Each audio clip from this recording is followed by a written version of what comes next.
రాజమండ్రి వద్ద గోదావరికి వరద నీరు వచ్చిందండి. కళకళలాడుతుంది చూడండి. అందరికీ నమస్కారం. నేను మీ నాన్నతో నేను బాగున్నాను. మీరు ఎలా ఉన్నారు?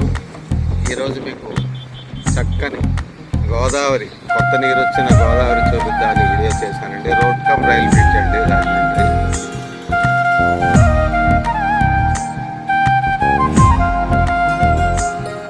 పుష్కరాల కోసం బాగా అదంతా బాగా చేస్తున్నారండి. చాలా బాగా రెడీ చేస్తున్నారు.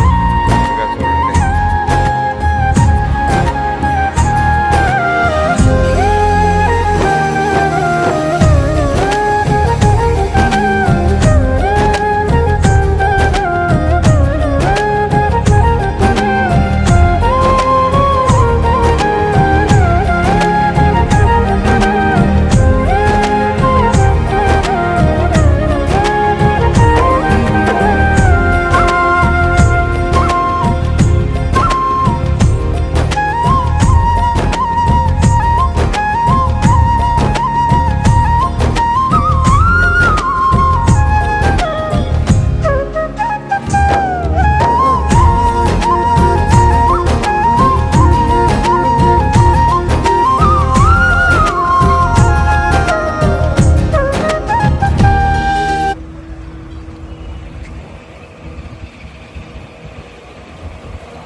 నా వీడియోలు నచ్చితే దయచేసి లైక్ చేసి షేర్ చేసి సబ్స్క్రైబ్ చేయాలని కోరుతున్నానండి. సెలవు, మీ నారాయణరావు. నమస్తే.